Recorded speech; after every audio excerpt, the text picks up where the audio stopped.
All right. Hello, everybody. Welcome. If you're just tuning in, we are about to get started. We're going to wait about another minute for people to start trickling in. I can see that a lot of people are joining us. We are very excited to be here tonight, so welcome.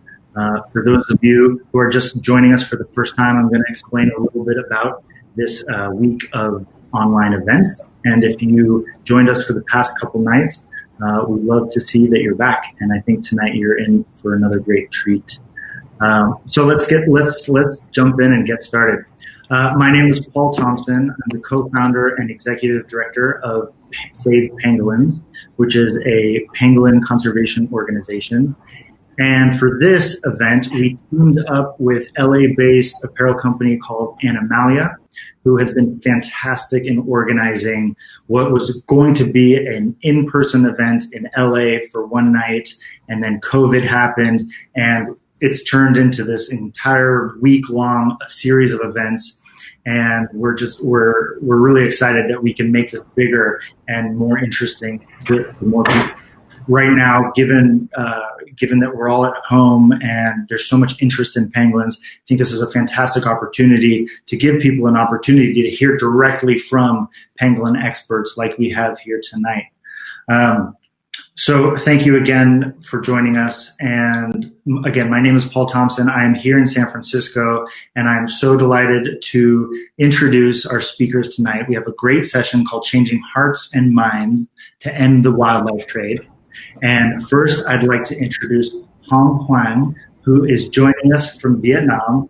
And she is the founder and executive director of Change, which is a Vietnamese NGO. And their mission is to address Vietnam's most critical environmental issues, everything from illegal wildlife trade to climate change to pollution. And she really focuses on reducing demands among consumers for illegal wildlife products in Vietnam. So Change, Hoang's organization, is the implementing partner for WildAid. And WildAid is a fantastic organization if you're not familiar with them. They're a partner of ours, and they excel at delivering campaigns that change behavior and raise awareness in order to support endangered species protection. And WildAid tonight is represented by Christina Vallianos, who is also here in San Francisco, and she is the program and grants manager. She raises awareness about wildlife crises. She works to change policy and legislation to better promote endangered species like pangolins, and she also works with other species like rhinos, elephants, and sea turtles. So what is going to happen is I'm going to hand this over to these two wonderful people, and they're going to give some presentations, tell some stories, and then I'm going to come back at the end and we'll have a little bit of an audience Q&A. So without further ado, thank you very much, and I'll hand it over to Christina. Thanks, Paul. So I'm going to try to screen share. Just give me a minute. And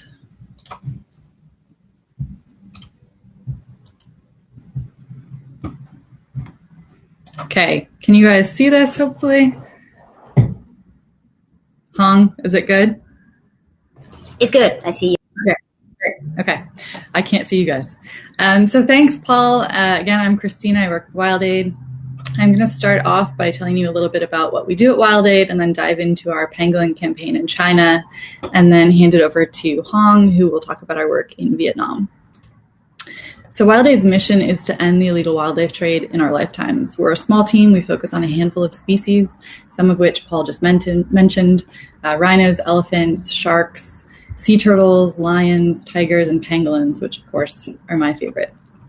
We work to reduce global consumption of wildlife products and to increase public and political support for conservation efforts.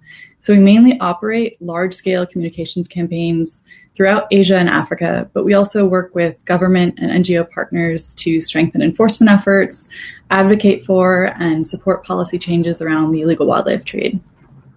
We recruit high-profile, well-respected spokespeople to convey our conservation messages.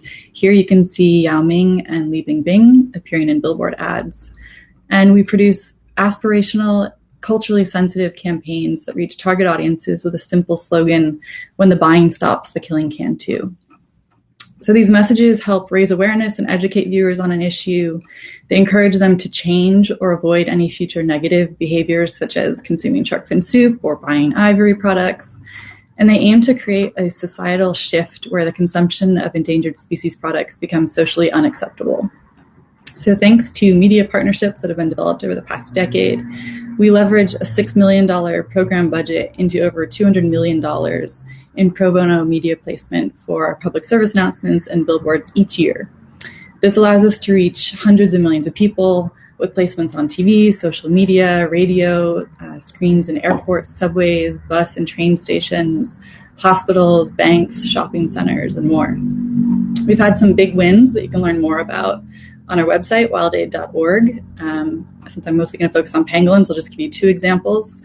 This includes an 80% reduction in shark fin consumption in China since 2011, as reported by the Chinese government.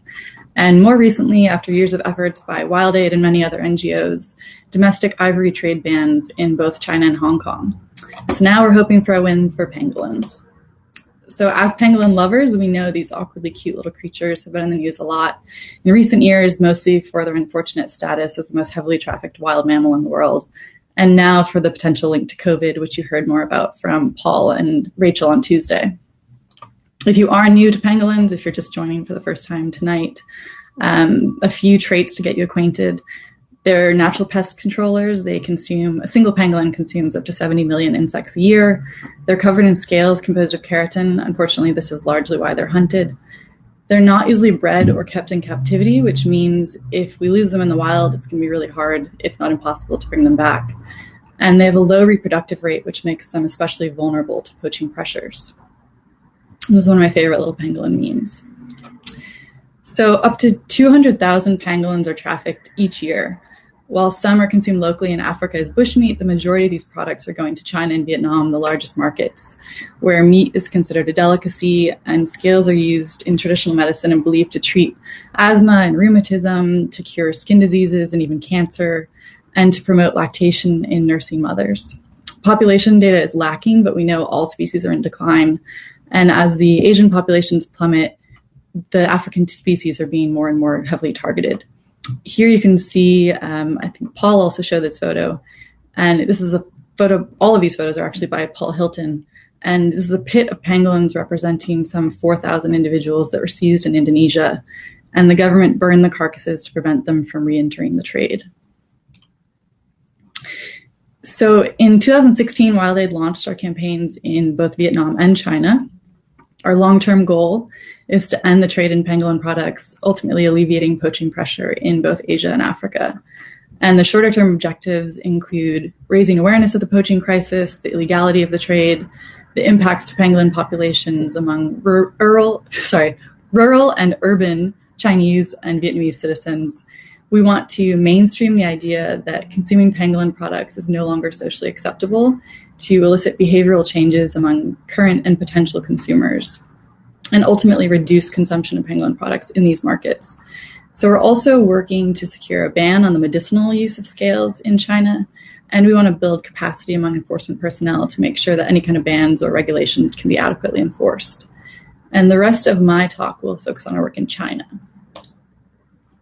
In 2015, just before we launched our campaign, we conducted a survey to assess attitudes and awareness around pangolins and also document consumption trends to inform our campaigns.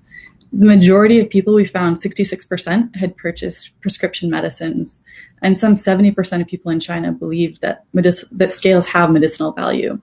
So we recognized that this was an area we'd really need to address. When we first began, we recruited one of China's most popular actresses, Angelababy. She drew enormous attention to the pangolin issue, and since we began working together in 2015, we've produced 4 different pangolin campaigns together. You can see the first and the most recent campaign on this slide. We've placed over 1,000 billboards featuring the star throughout China, focusing on key markets, securing placements in airports and subways, train stations, hospitals, shopping centers. And our video PSAs have appeared on more than 100,000 screens in over 37 Chinese cities. And they've also reached millions more via broadcast television on networks like CCTV and dozens of others. Our most recent campaign, which you see here, The Pangolins Need Their Mothers Too, is our motherhood campaign. It addressed the use of scales by nursing mothers because they're believed to promote lactation.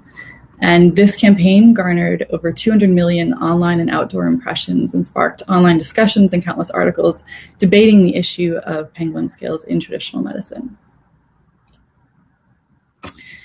Here was a campaign. In 2017, we teamed up with the Nature Conservancy and martial arts hero Jackie Chan to produce Kung Fu Pangolin, which was a fun one. And some of you, if you're in the Bay Area, you may recognize this ad from BART or even LAX and a few other US airports.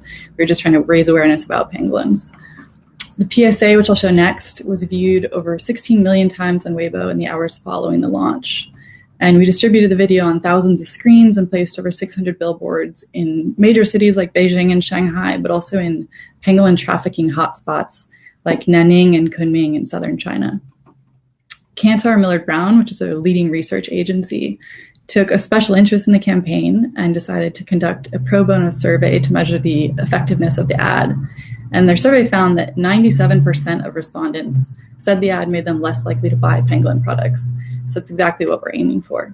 So here is the clip, which I hope will play.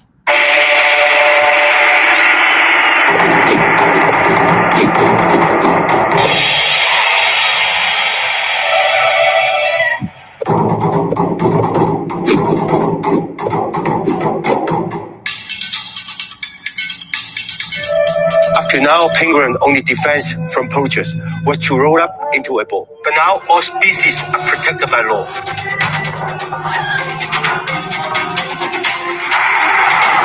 So please never buy penguin meat or scales. When the buying stops, the killing can too.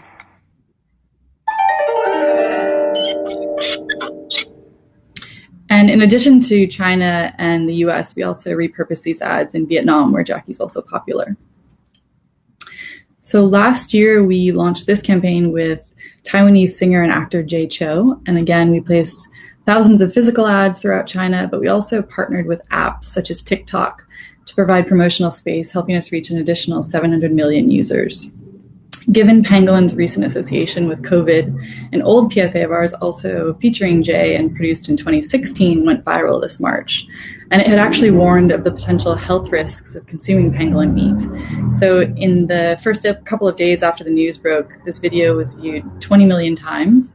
And this was when millions of people in China and beyond were calling for an end to the wildlife trade. And again, this is helping fuel public discussion around pangolins. So here is the clip. Some people think it's clever to eat these cute animals, pangolins. In fact, it's dangerous. There is a serious risk of picking up parasites or catching diseases. And the scales used for medicine, they are keratin, just like your fingernails. And these animals are becoming endangered. Never eat pangolin or use their scales. When the buying stops, the killing can too. This ad is also being played on the menu screens of all Xiaomi TVs. So when somebody turns on their TV and it powers on, our ad appears. And so far, I think this is only a partnership since February, and it's already played 590 million times. So it's getting tremendous exposure. And just a note that all of our ads are produced in local languages, but I'm obviously showing just the English versions here. So this slide shows an overview of our main campaigns in China over the past 4 years, most of which we've just seen. Collectively, these campaigns have reached over 1 billion viewers in China and Vietnam over the past 4 years with the help of $100 million in pro bono media placement. We've harnessed the power of major influencers to raise the profile of pangolins, to educate target audiences about unsustainable behaviors, garnered tremendous media attention for their plight, and begun to create the necessary conditions for a societal shift where the consumption of pangolin products becomes socially taboo. Here you can see that WildAid campaigns generate significant social discussion around pangolins within a month or two of launch. So the spikes here represent increases in reads, comments, forwards, likes, corresponding with these events. And you also see a spike here at the end related to coronavirus, but even this was slightly lower than the Angela Baby Motherhood campaign that was released in 2018. This slide again shows the greater media attention paid to pangolins after 2016. This is important because decision makers are now paying more attention to pangolins and related policies and laws. And this uptick has helped prominently place illegal activity in the public eye. So in recent years, social media posts depicting people eating pangolin meat have gone viral. They've received national attention and been met with massive backlash in the form of public outrage and even companies firing employees who have participated in the act. Such topics were rarely covered before 2016. And these are the steps that we hope and expect to see as the consumption of pangolin products, in this case meat, starts to become socially taboo. One of the most challenging issues we face is the use of pangolin scales in traditional medicine. China currently allows a legal market for patented medicines containing scales, and they allocate about 26 tons of scales each year for this. We can't really address TCM publicly. It's a really sensitive issue, so sensitive that we have been asked to change scripts and creative concepts in the past. It's a very powerful and profitable industry, more powerful than any of the conservation voices in China. And so within mainland China, people in the industry and the practice aren't really willing to stick their neck out. But outside of mainland China, in Hong Kong or in the US, like schools of traditional medicine are actively advocating for the use of alternatives. They don't use endangered species products. And a 2019 survey by Hong Kong University found that 93% of Hong Kong residents support using sustainable alternatives to pangolin scales. Last summer, we received some promising news that China announced pangolin scales, in addition to several other endangered species products, would no longer be used or would no longer be covered by national health insurance policies as of this past January 1st. So we're hopeful that upcoming regulations around wildlife markets and wildlife consumption that are happening right now could potentially extend to the medicinal use, and this would be a major win in the fight to save pangolins. So this is me meeting my first pangolin at Save Vietnam's Wildlife. You can see I was pretty ecstatic. If you're interested in learning more about our work, please visit our website, wildaid.org. And if you're inspired to support the campaigns, please consider donating. And with that, I'm going to hand it over to Hoang. Thank you so much, Christina. Hello, everyone. This is Hoang from Vietnam. We kind of control COVID pretty well. The government was doing a good job in controlling COVID, but there are a lot of other stories behind it, and pangolin is definitely one of it. So I would like to first start with maybe a video of our celebrity ambassador, who is a very famous comedian. He has like 12 million followers, and I'm sorry, but there's some technical problems, so you might not hear the sound of this video, but there's English subtitle down there. So I hope you enjoy it. Just a minute.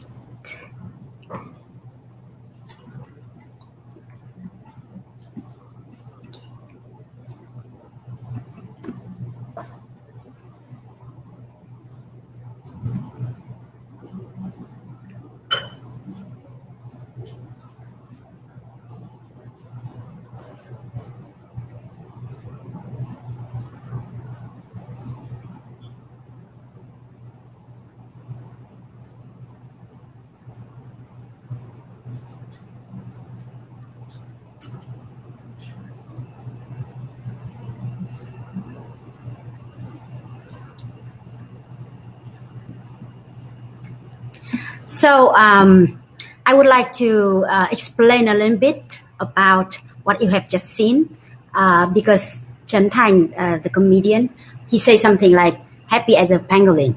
So here is a story that probably just the Vietnamese know this phrase. So in Vietnam, we have this phrase saying happy as a pangolin. And happy here is a little bit like high, kind of like after your party, you feel high and happy. So there's the saying, say happy as a pangolin.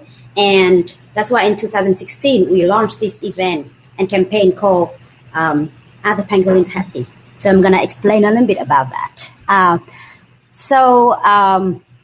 You know, the pangolins We have 2 species living in Vietnam, the Sanda pangolin and the Chinese pangolin, and both of them are critically endangered. And over the last 2-3 decades, we have lost about 80 to 90% of them because of illegal wildlife trade.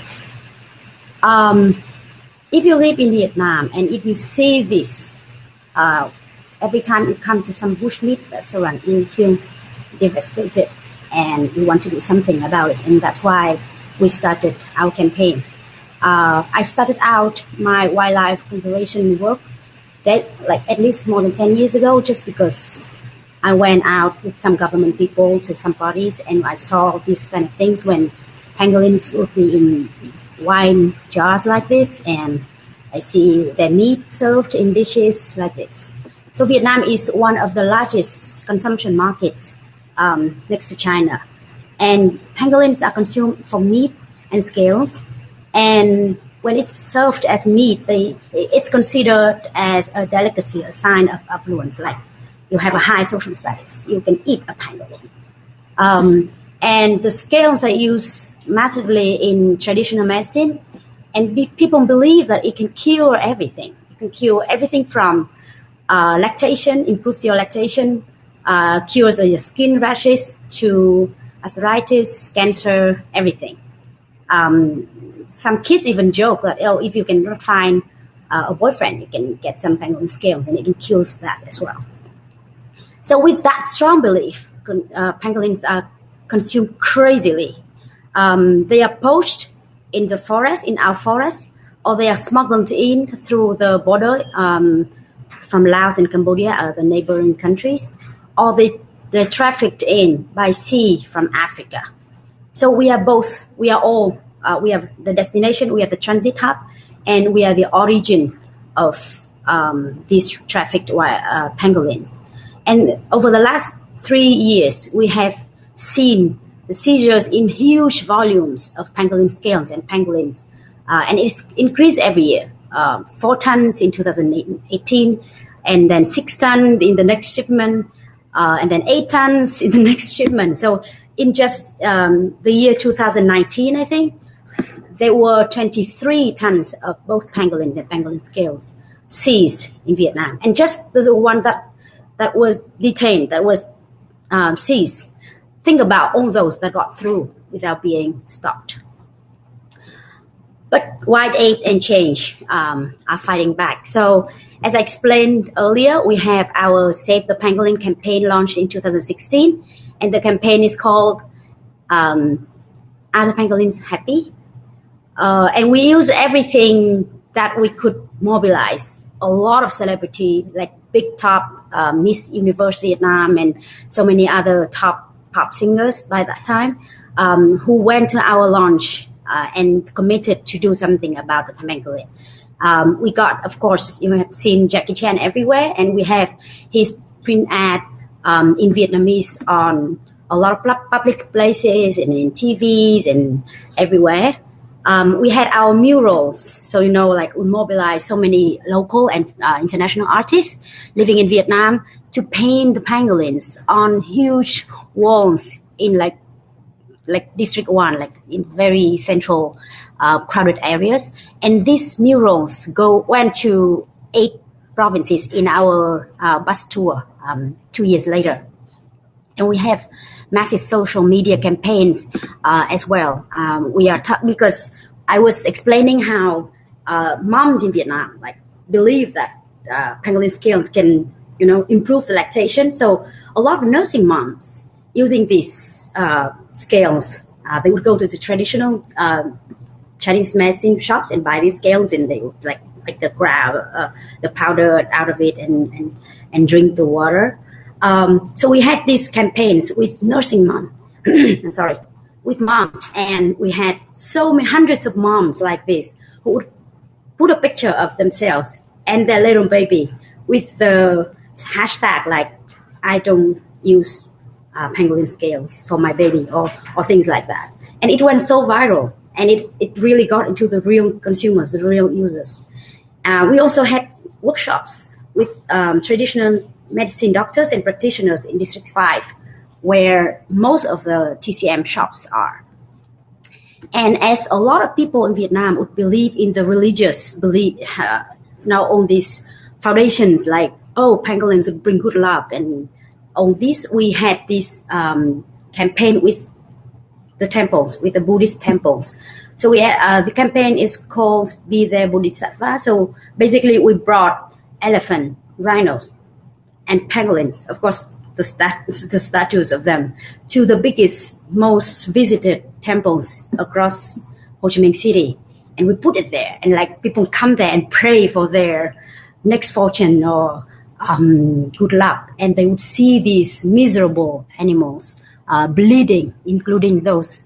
You can see this very touching picture of the little kid really touching the pangolins and find out what's happening to you.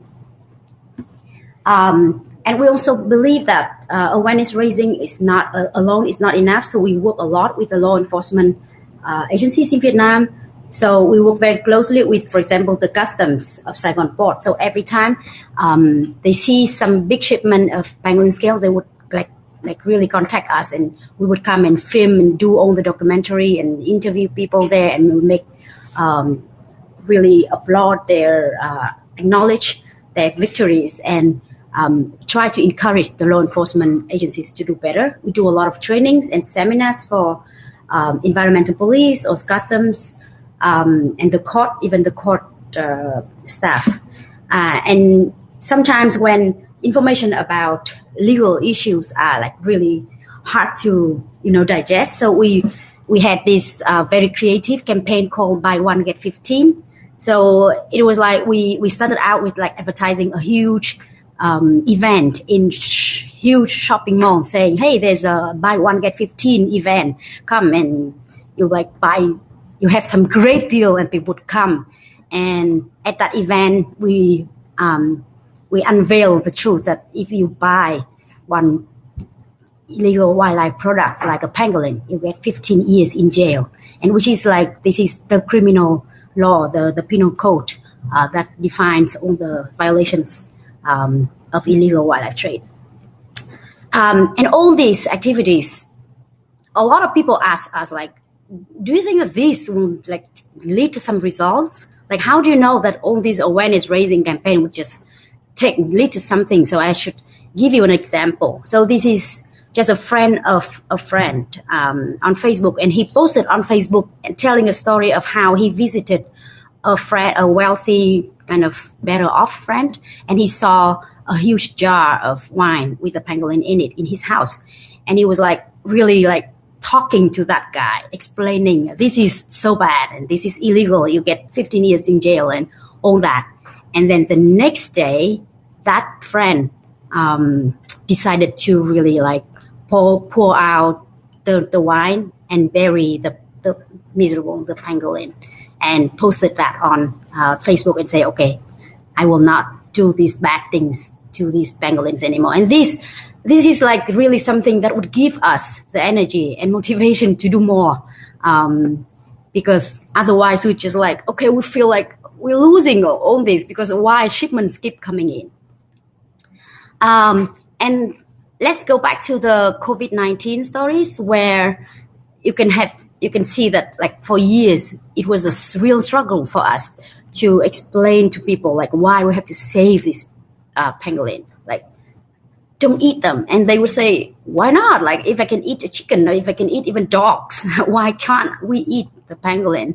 So COVID-19 was truly our unique opportunity where people could see that protecting wild animal, protect environmental, like all these environmental activities or protection is just basically protecting humans' health, because really wildlife consumption is the public health issue.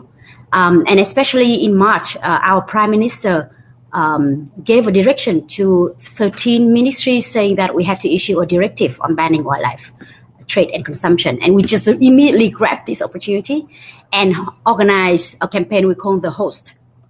So the HOST campaign was launched by Change, WildAid, and Pangolin Conservation Fund, with two main objectives. One is to support the government to issue and implement the directive of the Prime Minister, and the second one is to to build a whole new awareness and engagement campaign for actual consumption reduction. So what we have done to help the ministries and the government to draft the directive, we mobilize a lot of investigative journalists to write investigative articles about the poaching and illegal wildlife consumption in the country. So you can see on the right the front cover of one newspaper about how pangolins are poached in national parks.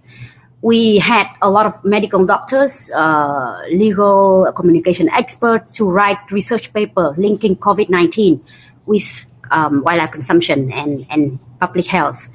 We managed to organize one seminar with the government, with the Ministry of Agriculture and Rural Development, who was in charge of drafting the directive. So the man in black suit is actually the one who is really drafting the directive, and we managed to get a seminar with him.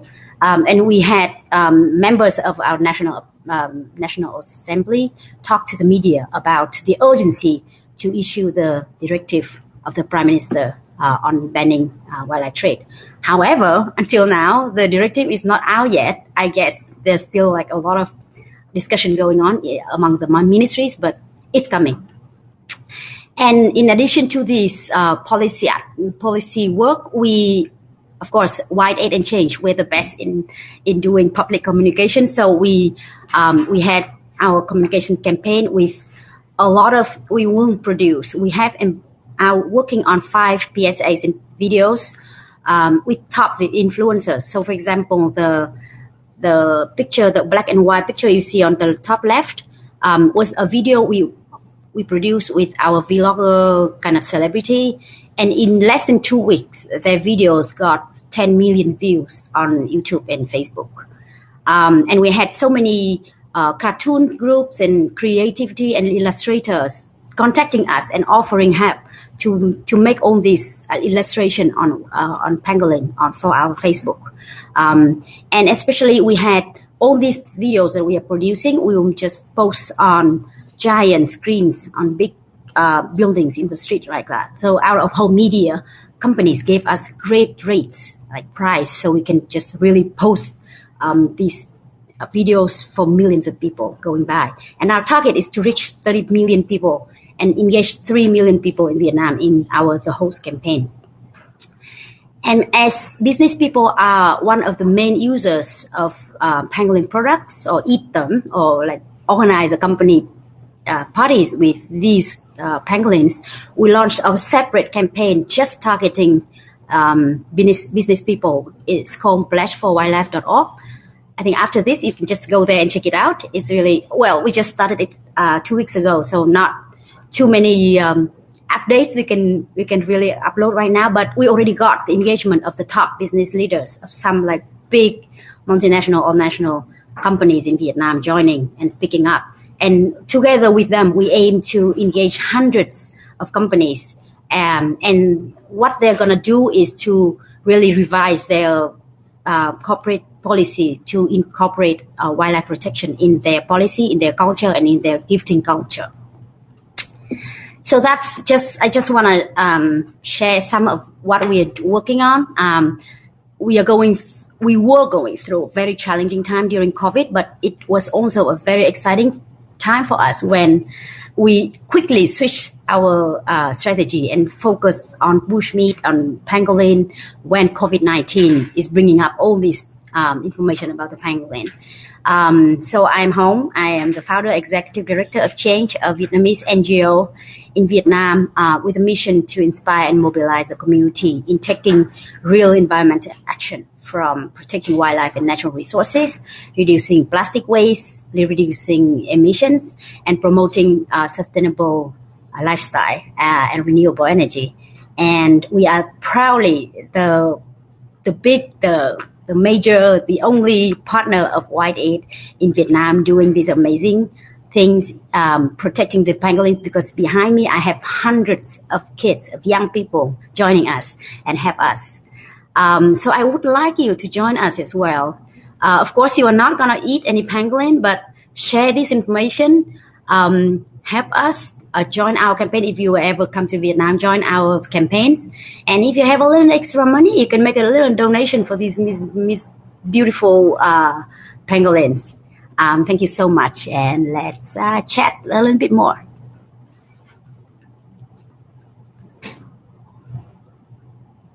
Thank you. And I think now we have to hand over back to Paul. All right. Hi, Hoang. Christina, thank you so much. That was really, really fantastic. Thanks for providing such a cool oversight about how we really can make a difference in terms of changing the behavior and really capturing the message that's going to ensure that we do have pangolins for many generations to come. So now I think we're going to take, there were some great questions asked by the audience, so I'm just going to have a little bit of a Q&A session with you. But before we get to the audience question, I want each of you to tell us, what was the moment where you first became captivated or you fell in love with pangolins? Do you remember that moment? Hoang, do you want to go first? It was like not the moment when I fell in love, but the moment when I freaked out when I saw the pangolin in the jars and people like drink it, like, oh, it's so good. Oh, I wanted to kill those people. And they say, this is madness. Like, are you out of your mind? And they look at me like, are you out of your mind? So in Vietnam and in the culture of these like China and Vietnam countries, I think a lot of people see that this like protecting animals is like sounds like so insane. Like, why? If you can eat pigs, you can eat pork, you can eat chicken, you can eat pangolin because they're all animals. So and also it tastes so good. And I can't argue with them that they don't taste good because I never tried them. But I cannot also not be able to really convince them when they are usually very rich business people and they're so confident about what they know. So they are, okay, you are just like one young girl working for NGOs. What do you know? So it's the moment when I feel like so angry and I say, okay, I have to do something about it. So I try to do something about it. Yeah, so for me, I have to be honest, I had not really known about pangolins before I went to WildAid. So my moment was about 6 years ago when I was tasked with researching basically everything there is to know about pangolins as we were leading up to this campaign. And I had to then write a report that we put out. So I really fell in love with them. It's kind of hard not to. They're just so awkward and prehistoric looking and an underdog. And I guess I became a fanatic. And I have some pangolin earrings right now that I'm sporting. I have a lot of t-shirts too. And then obviously meeting one in person really solidified the love. Amazing. Cool. So, Hoang, you shared some of these really creative campaigns that you're doing in Vietnam. How do you go about finding what messaging is going to resonate with people? And similarly, Christina, how do you find celebrities that are going to sort of get on board? Perhaps you guys could talk a little bit about how you engage those people and craft your messages so that you know they're going to have an impact.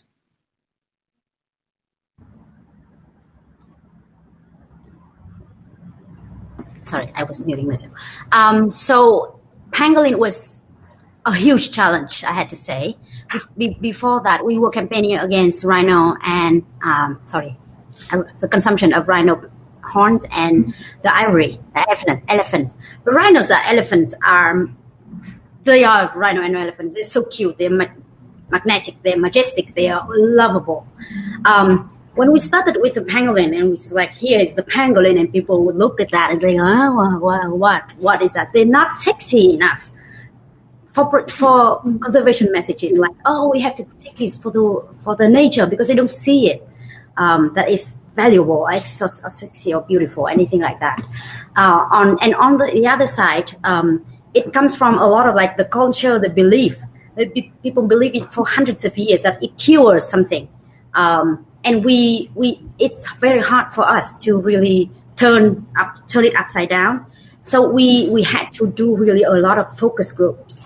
And I have to admit to you that a lot of traditional medicine doctors, when they work with us, they still believe that it cures something. But they say, it still works, but I'm helping you because you are doing a good thing, but it still works. So we had to deal with all this strong belief. And that's why we know that there's not one single silver bullet that can target every single audiences, and that's why we had to use different approaches. So for the mass public, we use the top celebrities, the one who had millions of followers, just to target like the general awareness. But we really had to go, as I explained to you, we had to really go to the moms, to the ones who were really using it for real, to the doctors, to the practitioners, organize workshop in doctors, in hospitals. Sometimes we had to use and when the awareness or the love doesn't work, we have to use the legal side. So we really put to their faces, hey, this is the 15 years in jail penalty waiting for you. So we had to really use different messaging to really like work on the people who are very difficult to change. Sometimes we work with the young kids, like we go to international schools, talking to the kids who don't consume this, but they have rich parents who do. And they would go home and say, hey, parents, you're doing silly things. And parents, well, in our culture, I don't know about yours, but like me, myself, I listen to my son a lot more than the media. So we use the kids, we use different influencers, and that's how we target that in Vietnam. Over to you, Christina. Yeah, I think a lot of that lends itself to China as well. The one thing I would add is that we do genuinely want people who are passionate about these issues, because these people aren't paid. They do it out of their own passion and they volunteer their time. We definitely, with pangolins, we really wanted to bring a lot of attention to them because, as Hoang said, most people know the charismatic species, but maybe not pangolins. And so Angela Baby was a great choice because she was hugely popular. And so basically any ad she's in, a lot of people pay attention to. And then when we did the motherhood campaign with her, she had recently had a baby. So it made sense to go to this new mom who obviously was not using pangolin products. Great. It was pretty amazing to see the sort of the response and interest in pangolins comparing from Angela Baby versus COVID-19, because it shows, I think, really the power that Angela Baby has as an influencer. Yeah. And just one note on that, I didn't mention this, but her work, I think someone in the comments had maybe asked about Maria Diekman. And there was a BBC film, I think it's called The World's Most Wanted Animal. It was narrated by David Attenborough. And they actually featured Angela Baby and our campaigns in that film. And afterward, we produced a 2-minute video that was posted online. And I think it's since received 40 million views. But in the first 24 hours of it being posted on Weibo, 25 million people watched it. So she's hugely popular. Impressive. So there was a question in the audience about what can people in the United States do? So would it be, in terms of influencers like this, would it be helpful if people contacted influencers or applauded them for getting involved? Or what are some of the things people can do from here in the US? Yeah, I mean, I think that we could, usually the influencers that we use have to be popular enough and respected enough in the countries where the demand is. So in Vietnam or in China. So there are people here, for instance, I mean, David Beckham is hugely popular. We also have worked with Maggie Q. She has Vietnamese heritage. She was one of our first pangolin campaigners, ambassadors in Vietnam. I think, though, more of what can be done here, I mean, it could involve, trying to reach out to legislators. There are pangolin products that come into the U.S., whether they're going to Chinatown or other cultural markets here, they are coming in. I think there's something like 25,000 different products that have been seized. And it's probably not a huge use here, and maybe some of the medicines that are coming in say they contain pangolin, but they don't actually. But there is a certain level of awareness that needs to happen here too, because most people don't know pangolin. And so I think just spreading the word and educating people that these creatures exist and they may go extinct before most of the population knows they're around. I think that's really important work, and especially because that can then lend to donor support, which is really important. And just eventually it spreads, the knowledge spreads, and people start to love pangolins, and then maybe they'll try to save them. Right. So the other night, we talked about the connections between pangolins and COVID-19. And Hoang, you discussed some of this tonight, sort of in terms of the public health aspect becoming a message that resonates with people a little bit more. Do you think that going forward, COVID-19 is going to represent a turning point for pangolins? Definitely. We still see this as the unique opportunity. Although the Prime Minister directive is not out, that we got out of COVID-19 for now, like no death case in Vietnam. Can you believe that? The government did an amazing job doing controlling the disease. So we feel that the Prime Minister is really okay, let's focus on economic recovery and probably ignoring the poor animals. But on the social media, the people still talking about bushmeat consumption, stop it, guys. So this is really the only opportunity that we can get doctors or even rich hotel owners who see the huge impacts of the COVID-19 on the industries and say, okay, let's do something about this and prevent the next thing, because our industry, tourism industry was really hit hard. And so when people get really impacted, not just on their health, but also economy and social chaotic, the last few months, people want to do something about it. And why, of course, there's some kind of rumors out there about the Chinese lab thingy. People in Vietnam believe, and it's viral on social media, and they say, yeah, it's because people eat some from the wet markets. So we are grabbing this and definitely we push forward. And of course, on international media, it mentioned the pangolin here and there. So we have this to really utilize it. We utilize the fear a little bit, but also we bring up, really, this is the chance where a lot of people would go to our Facebook and search about pangolin and ask us about pangolin. We never had this reaction before. So this is the opportunity for us. We will just push it forward. So there was also a question about combating corruption and sort of what levels of arrests and how much enforcement is actually done around that. Is that something that you can touch on briefly? Oh, this is difficult to touch on, I have to say.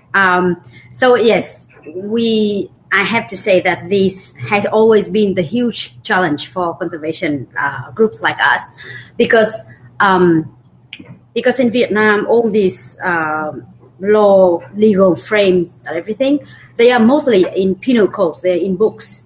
The implementation is another story.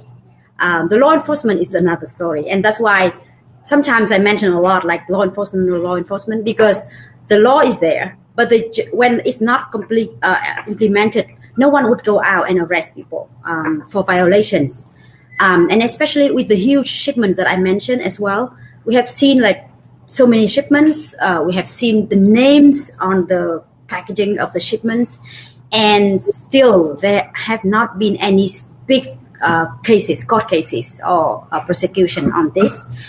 I can't really comment at this point because I'm not really in the position to comment on this, and it's a sensitive issue when we talk about this in Vietnam. Christina and people who know about the Vietnam context might understand what I'm talking about, but we tried very hard, but it doesn't really immediately lead to more arrests or prosecution, I am sure, but we will just keep on talking about that and talking to the customs and the police and say, hey, do something about it. And now when the government also have this directive being there, hanging there, and the media, I sent so many investigative journalists to those trafficking sites. And so they would feel that there's something that they have to do to show to the public and the government is doing something. And I really hope that is what's going on. Corruption is forever a big problem in Asia, and I believe in Africa as well.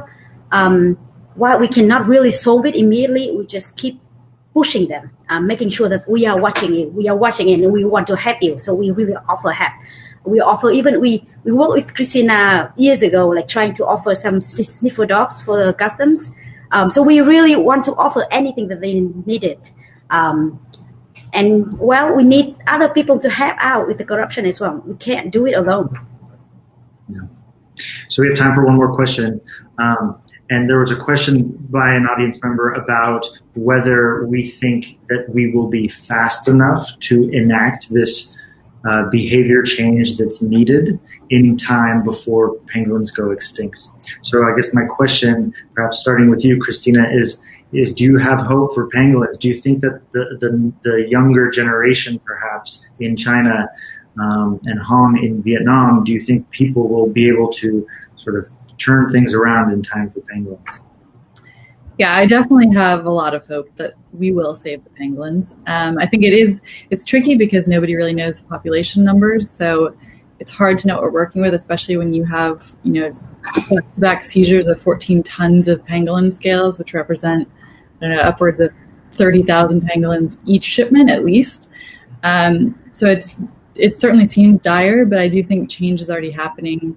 I think that when you look at the social media discussion and just public dialogue in both China and Vietnam, I think a lot of people are paying attention and they're willing to change behaviors. Maybe they haven't actually participated, but maybe they're going to tell their grandparents or their parents not to consume the products.